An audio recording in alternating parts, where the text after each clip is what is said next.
So, let's talk about the paradigm. Paradigm. Say it to yourself, no? Para ma-memorize nyo. Kahit hindi kayo mag-unmute. Paradigm. Paradigm. Alright. Our paradigm is the way we see the world. So, para siyang filter. No? Kaya may salamin dyan. Para siyang filter. So, this is how we view our role. No? How we view our role is a paradigm. You can say, coordinator lang ako dito. Or, coordinator ako dito. No? Gets nyo yung kaibahan? Yung isa proud na proud ka. Yung isa naman, coordinator lang ako. So, it's how you view your role. Ako, I'm a facilitator. Beyond that, ang tingin ko, I am helping people be more confident. Kaya each class, kung sa mga may kilala sa akin dito, no, each class I teach, parang importante sila lahat sa akin. I hope that yun ang takeaway ng mga madalas nakaka-observe sa akin. Invested ako sa mga class na tinuturuan ko. May maraming paradigm sa buhay, no? Merong mga paradigm na ang hirap gumawa ng pera. Sino dito ang mahirap? Sino ang may ganong paradigm? Hirap gumawa ng pera. Or, another one, manloloko lahat ng lalaki. That's also a paradigm. Manloloko lahat ng babae, pwede rin. That's also a paradigm. And if those are your paradigms, you behave according to them, di ba? If you feel mahirap gumawa ng pera, siguro ang kuripot mo. Siguro ang cheap mo magbigay ng regalo. Siguro once a year ka lang bumibili ng something special for yourself, no? If that's what you think. Merong paradigm din na, ay, ang dali lang gumawa ng pera. Pera lang yan. May ganun ding paradigm. Or the paradigm na hindi lahat ng babae, hindi lahat ng lalaki ay manloloko. Merong mga paradigm na hindi talaga ako magaling sa communication. Nadidinig ko yan sa klase kasi I teach that, di ba? But I always tell them, always believe that you can learn. Kaya lagi ko sinasabi yun. You are in charge of your learning, hindi yung HR nyo. Pag hindi nagpa-training si HR, wala na, hindi na tayo matututo. So that's another paradigm. Marami tayong paradigm. If you pause for a moment, makikita nyo, may paradigm kayo about relationships, about money, about work, about the future, about raising children. Yan, marami yan. Next part is a video. I want you to observe kung ano yung mga paradigms na nakita nyo. Okay. So, I'll show you the video now.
And unless we consciously stand apart from and examine our paradigms, we might never see that perhaps many of them are distorted, short-sighted, or just flat out wrong.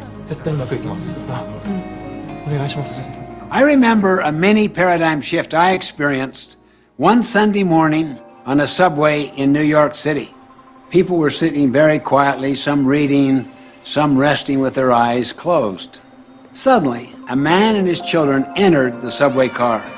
The children ran yelling to the car, throwing things, grabbing people's newspapers. Their father sat down near me and closed his eyes and did nothing. I felt irritated. I could not believe he would let his children run wild like that. After a few minutes of patience and restraint, I turned to him and said, "Sir, your children are really disturbing a lot of people. I wonder if you could control them just a little more." Yeah, you're right. I should do something. But we just came from the hospital where their mother died about an hour ago, and I guess they don't know how to handle it. Guess I don't know how to handle it. Can you imagine how I felt at that moment? My paradigm shifted. Suddenly I saw things differently. And because I saw differently, I thought differently. I felt differently. I acted differently. My irritation vanished. Compassion flowed freely. I wanted to help instead of criticizing and complaining. Once you see things as they really are, you'll think, feel, and act differently. And you'll do it automatically, spontaneously. Can you see why paradigms are deeper than attitudes and behavior? If you want to make minor changes in your life, work on your behavior. But if you want to make significant quantum breakthroughs, work on your paradigms.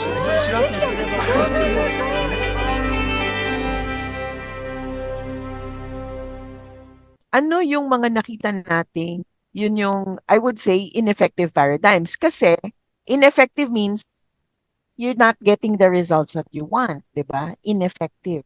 Di ba? Marami yun sa atin, no, na may ganon na theme na paradigm. I'm a failure, I'm not good.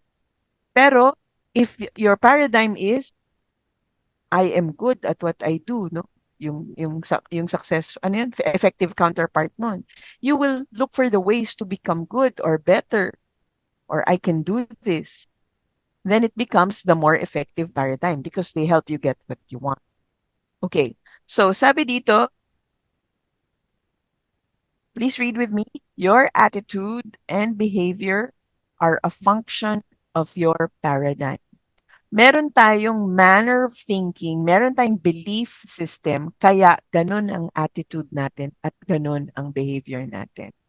Kaya nga, ganun din sa ibang tao, di ba? So if you want to change other people's behavior, change their paradigm, influence their paradigm. So the slide also tells us it isn't what happens to us that affects our behavior. It's not what happens. It's our interpretation of what happens. So, nakita natin ito sa video kanina. I'm just re-emphasizing. No, our paradigm is how we see things. Our practices and our behavior is what we do or how we behave based on how we see things. And finally, based on our paradigm and our action, which is based on our paradigm, we get results. Okay. So, meron ako introduce na concept or framework, no? Dito napapaloob yung buong 7 habits natin eh. I want you to repeat the maturity continuum. Ang direksyon niya ay mula baba pataas. So, mula baba pataas. Simula nung bata tayo ay dependent, no? Dependence yung phase niya. Nakaasa tayo sa caregiver natin to feed us, to clothe us, to send us to school, to teach us, and to feed us, no? Alright. Habang lumalaki tayo, unti-unti, slowly but surely, nagiging independent tayo. But it doesn't end there. The maturity continuum goes up to interdependence. Ito yung kailangan tayo ng tao, may mga nagde-depend sa atin, at kailangan din natin ang ibang tao. So I think many of us have reached independence, tapos depende sa phase ng buhay natin, we are going towards interdependence. Like me, no? I am independent pero may mga umaasa rin sa akin. Umaasa ako sa nanay ko to take care of my children when I am away. Kapag dependence, ang language niyan, you, no? You feed me, you clothe me, you give me food, you give me a bath, you teach me, you send me to school, you bring me to school. Yan ang dependence. Sa independence, I, no? I work for myself. I make my own money. Okay? Ano kaya yung language ng interdependence? What do you think? We. All right, we, no? Tayo na. So yun ang kagandahan ng maturity continuum. Okay, so saan pumapasok yung 7 habits? Dito sa lower part, no? Look at the triangles. We have 4 triangles actually, pero blanco pa yung iba. Nasa gitna, anong nakalagay? So, let's say, nag-journey ka from dependence to independence, nagkaroon ka ng private victory or na-win mo yung tinatawag na private victory. The private victory. Bakit tinatawag na private victory? Kasi all the surrounding topics dyan sa private victory is about you. Nagwagi ka privately. Habit number 1, be proactive. Okay. What are the other habits around the private victory? Habit number 2, begin with the end in mind. And, of course, the third triangle is habit 3, put first things first. If we live like that consistently, we are proactive, we always begin with the end in mind, we put first things first, we will become independent, truly independent. Patungo naman tayo sa pagwagi sa tinatawag na public victory. Bakit sa public? Kasi it's a victory that concerns other people also or our relationships with other. Okay. Habit 4 is think win-win. Di ba? May factor na ng ibang tao. Habit 5 is seek first to understand and then to be understood. And the last one related to the public victory, synergize. Siya naman yung maikli. Synergize. Okay. If we master habit 4, habit 5, and habit 6, we will win what kind of victory? Public victory. Right. And therefore, pag nagwagi tayo sa public victory, graduate ulit tayo from independence to interdependence. Nasa taas. Yan ang storya ng maturity continuum. But wait, there's more. Merong habit 7, nakapalibot, no? Nakapalibot siya sa lahat. Sharpen the saw. Habit 7, which is the last column, no, is sharpen the saw. So tingin nyo, bakit siya nakapalibot? Kasi Siguro it's because applicable siya. correct. Throughout, no? Sharpen the saw will keep us going. Kahit nasa be proactive tayo, sa begin with the end in mind tayo, put first things first, always sharpen the saw. In fact, yan yung magbibigay sa atin ng lakas. Yan yung recharge eh. Diyan tayo nare-recharge para may lakas tayo. So, I want to show you itong parang cross-section ng isang puno, no, including the roots. Meron tayong tinatawag na character ethic. Ito yung mga ugat natin. Ito yung values natin. Ito yung hindi nakikita ng mga tao usually. Pero hindi yan nagbabago. Yan tayo.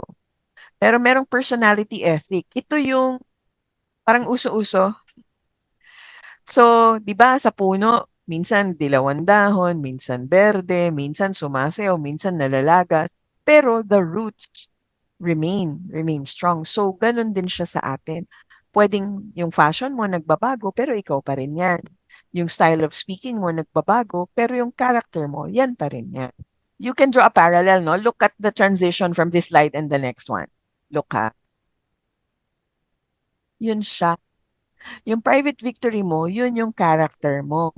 Yung personality mo, yun yung outward, no, na nakikita ng mga tao. So, yun yung relationship. Yan. And then, last few, ang 7 habits makes use or are based on principles. What are principles? Principles are timeless, universal, they are self-evident. Whether you believe the principles or not, they will happen. Whether it happens now or 500 years from now, it will still be true. And even if you consider 100 years ago, they are still true. So for example, no, yan ang principle definition. Ang pagtatanim ba pwedeng bilisan? Hindi, 'di ba? So may principles sa related to farming. Oo. Pag nag-exercise tayo, may magkakaroon ba ng resulta? Exercise, good diet, no, discipline, magkakaroon ba ng good result? In the same Yeah. way, kapag hindi natin ginawa yung regular exercise or regular taking care of ourselves, can we expect a healthy body? Hindi rin. So whether you believe it or not, it will happen, di ba? Whether it happens today or 10 years from now, it will still happen. Whether dito or sa South America or sa China, it will still happen. It's like the law of gravity. Whether you believe in the law of gravity or not, pag may binitawan kang bagay, mahuhulog siya. Diba? So, dyan po nagtatapos ang ating overview. Daming topics, no?